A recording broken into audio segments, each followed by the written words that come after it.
Good morning mga palangga. At least the weather today is good, hindi umuulan. Kasi nakita nyo naman siguro kahapon na nag-all day talaga yung ulan at hindi ako makalabas kasi gusto ko nga mag-gardening. Pero ngayon, it's okay, it's not the best. Pero sabi ni Mr., mainit na yung sikat ng araw and ngayon si Mr. sobrang busy niya. Tingnan nyo sa labas.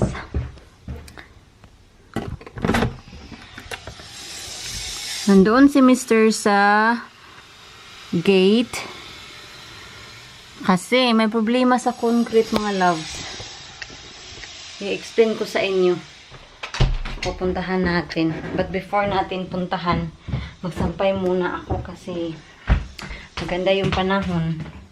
Kasi kahapon kasi naglaba ako sa mga uniform ko and meron akong second load of washing. And dahil hindi pa tuyo yung mga sinampay ko dito sa loob ng bahay, iniwan ko muna sila sa washing machine. Kahit hindi siya masyadong mainit, magsasampay pa din ako kasi at least matuyo siya ng mga 90% siguro. Hopefully mag-improve yung panahon ngayon.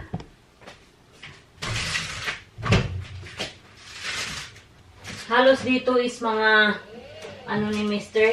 working clothes. Ito oh. Samahan niyo ako.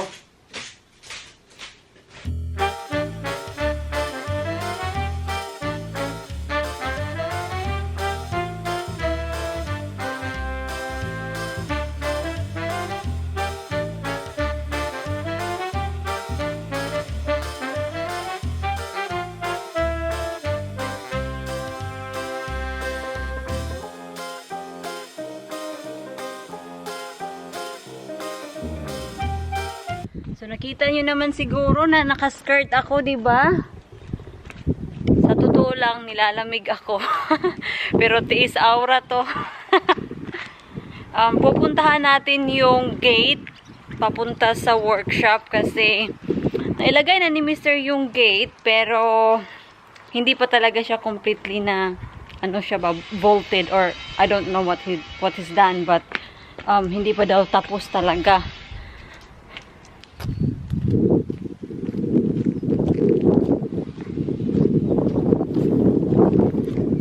Ito na yung gate papuntang workshop, yan. So, nailagay na ni Mr. pero sabi niya hindi pa daw talaga siya tapos kasi lalagyan niya ng something dito, hindi ko alam pero yun yung sabi niya. And so, kung naririnig niyo yung ingay, si Mr. sinishave niya yung concrete kasi yung concrete doon papunta sa bahay, sa driveway, sobrang taas ng concrete. So, tulad dito, nakikita nyo, yan yung concrete. And then, pag nilagay na yung gate, meron siyang gap, diba? So, yung gap dito is not too bad, pero yung gap talaga, sabi ni Mr. doon sa gate papunta sa bahay, sobrang ano daw, laki ng gap. Kaya ayun, sinishave niya yung concrete. So, ano talaga, pahirapan. Kasi, sabi ni Mr. may nagkamali sa kanila. Hindi niya ako mabiblame kasi wala naman ako naiambag doon. So, it's either yung concrete man or yung nag-measure sa height ng concrete. Iwan ko kung sino. But, well, there's no point of blaming someone. Pero, yun, may mali doon. Kaya, puntahan natin si Mr. para makita niyo yung ginagawa niya. Hello girls! Hello! Let's go to Papa.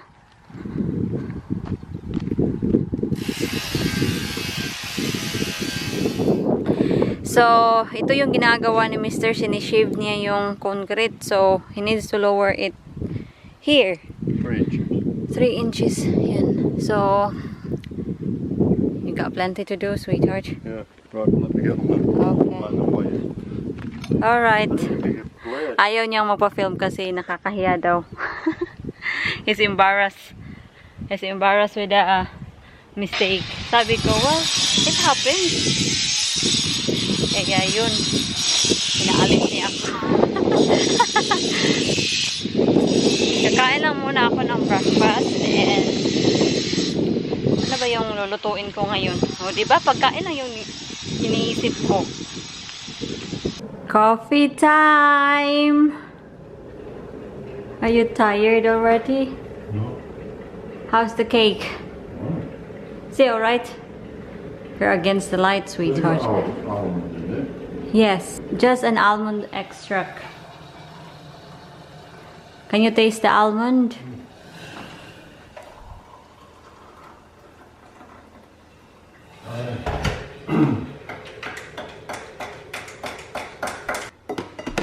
Next time, I think I will have more sponge or less pastry. What would you like next time? Because this should be level, you see? More fun. More sponge. Not like skimping. Probably better second day because the jam soaks into stuff a bit, you say? Coffee time! Lalabas tayo kasi kailangan kong i-turn over yung lupa sa greenhouse. Kasi kung hihintayin ko pa si Mr. Hala, grabe ang dust. Ang dusty, oh. Nakikita niyo yan? Ay, tumigil na si Mr. kaya ayun, hindi niyo nakikita. But, nakikita ba? I don't think nakikita niyo yung dust. But, dinidrill kasi niya or sinishave niya yung concrete. Kaya ayun, nagkikreate ng dust. But anyway, kung hihintayin ko pa si Mr. na matapos dyan, kawawa naman. Kasi it's a hard work talaga na i-shave yung concrete. Kaya sabi ko, ako na lang yung magto-turn over sa soil dito sa greenhouse. Yan, oh. Yan.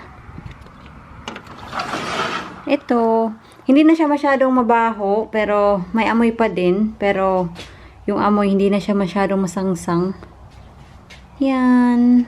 Kukuha lang ako ng spade or I don't know kung ano yung gagamitin ko, but we'll see.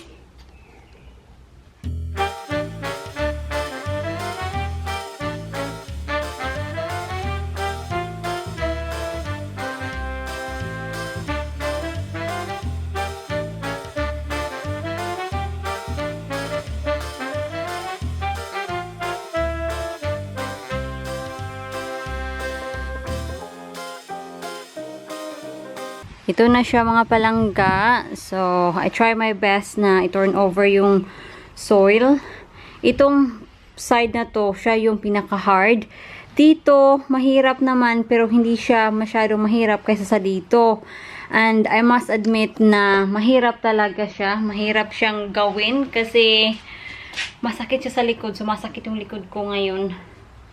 So, yeah. Hopefully, satisfied na dito si Mr. And dito sa side na to, sobrang dami kong nakuhang old roots. Ito siya, oh. Yan. And yung bluebills natin. Hello, wiki wiki. I hope they're okay. And yung lemongrass natin. Tatanungin ko lang si Mr. Kasi gusto ko siyang diligan yung greenhouse. Pero what if gusto niyang i-turn over yung lupa mamaya and then diniligan ko, o diba mas hard work sa kanya. So, tatanungin ko kung okay lang ba na diligan yung greenhouse. Ang ganda-ganda ng tulips. Ang tingkad ng kulay nila ba?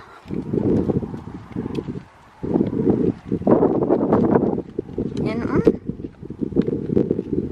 yan, hello.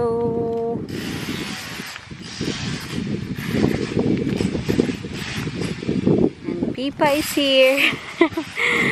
Ay, may umi-extra. Come on. Come on, girl. Sobrang mahangin dito. Mahangin dito, kaya I'm not sure if naririnig nyo ba ako. Kawawa naman yung asawa ko, eh.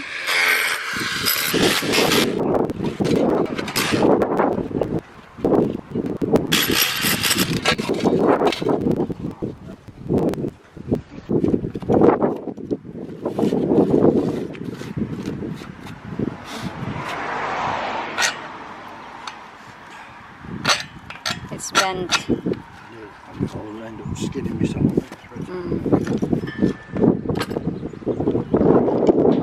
Sabi ni Mr. na wag ko daw diligan yung greenhouse kasi pupunta kami sa garden center ngayon. Ito mga motorcycle. Uy!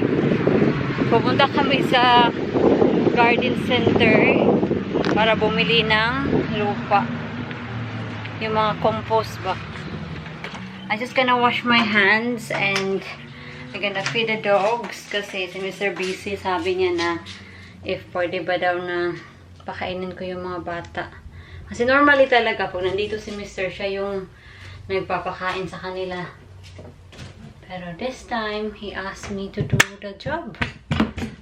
Wala na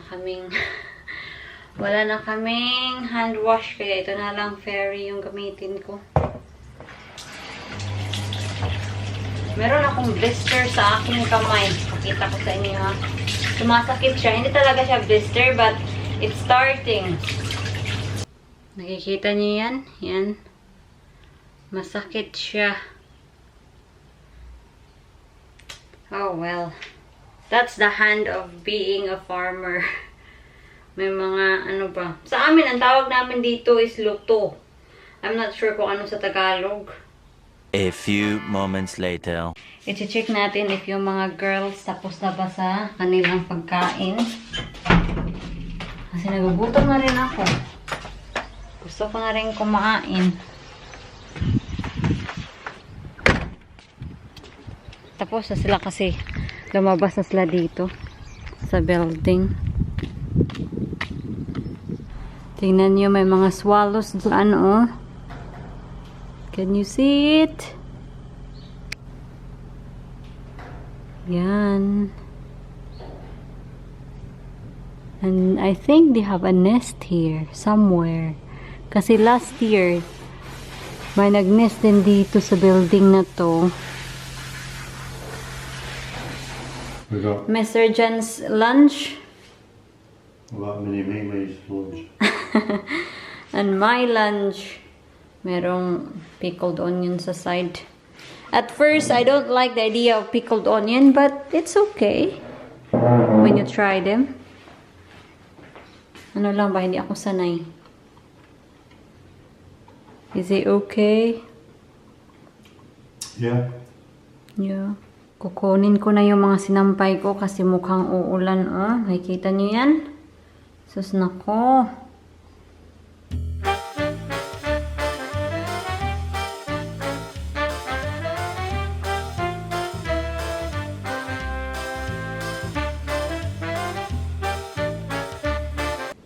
Yung jumper, dalawang jumper and top ni Mr. they are dry and so the socks as well.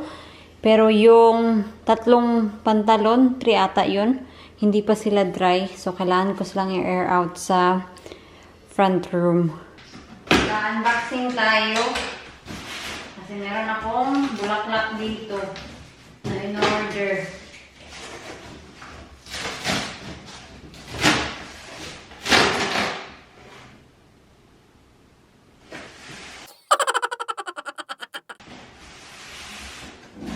Para sa patio ba?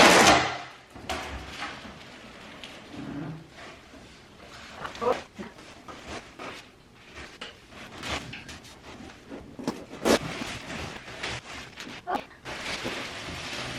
ito sila. Ito yung name ng bulaklak. Ito, oh. Ito yung name niya. Dali lang, hindi siya nagpo-focus. Yan yung name ng bulaklak. Hindi ko alam kung paano siya i-pronounce. But, sa website, it's looking like this. It's more like circular ba? Pero ito, buhaghag man. Uy! Buhaghag siya. Maganda naman yung kulay niya, pero yun na nga. I'm expecting na it's more circle on the top. Para siyang lollipop ba? So, paano ba yan i-train? Yeah, maganda siya. O, diba? Focus. Hindi siya na-focus. Focus. Yan. Maganda naman. I like the flower. Kasi tingnan lang dito. Oh, sobrang tingkad ng kulay niya. But yeah. Interesting. Dinala ko na sila sa front. So, titingnan natin. Yan. So, they certainly need repotting. And at the moment, wala akong pot na suitable para sa kanila. And kailangan nating diligan. Hello, mister. You look if they grow in there, but have you watered them? Yes, I will water them certainly. And they need repotting. Why? Because they are in a small pot. Kailangan natin bumili ng pot na ganito yung size ba. Yan, oh.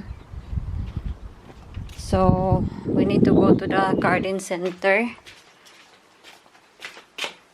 So, I just need to water them. Ito yung assistant ko, si Pipa. Palagi na lang nakasunod sa akin ba. Come on, girl. Come on.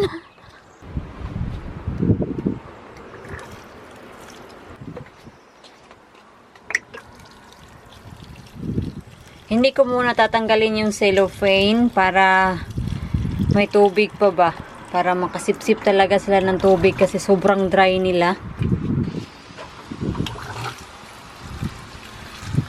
Yan.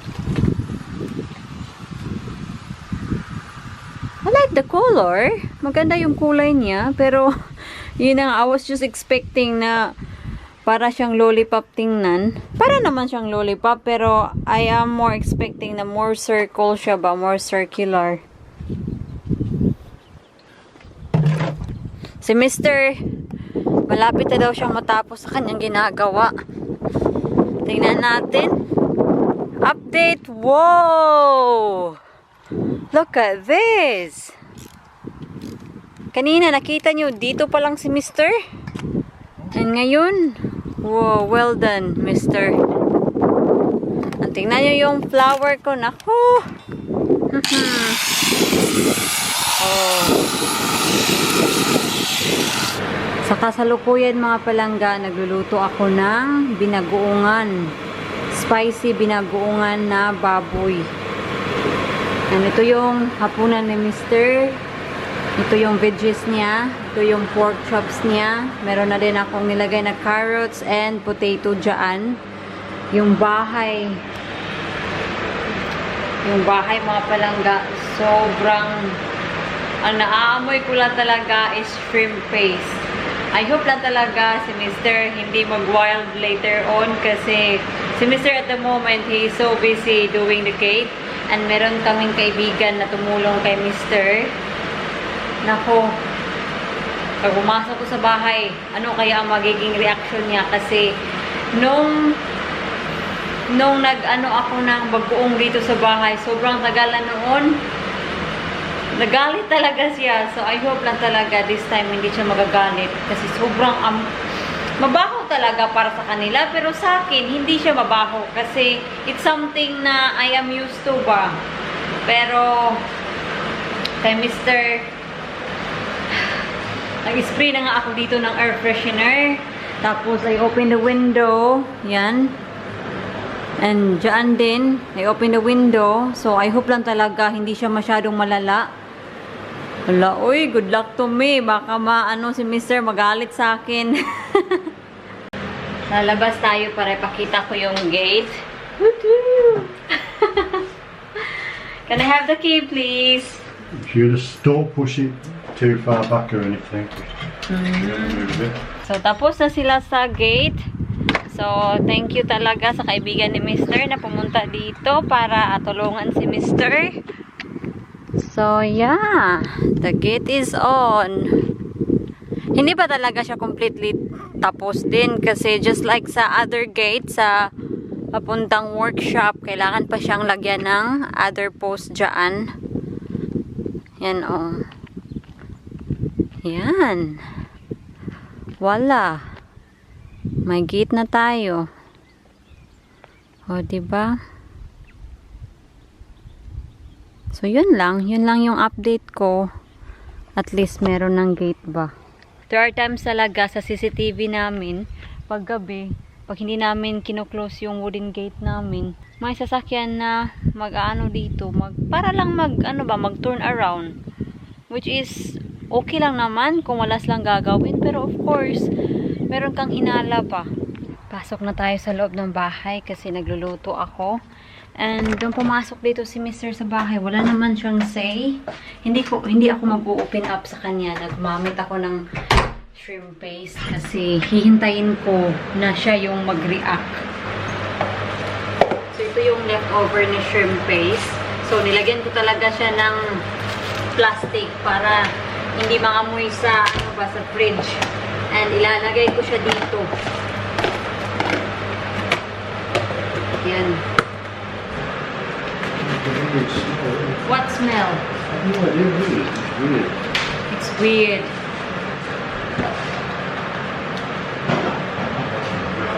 Ito na yung hapunan namin. Yan. Nandito kay Mr. Enjoy, Mr. Sabi lang ni Mr. na weird daw yung amoy ng niluluto ko. Pero hindi naman siya nagalit. Come on, I'm tired. Okay. Kain muna kami.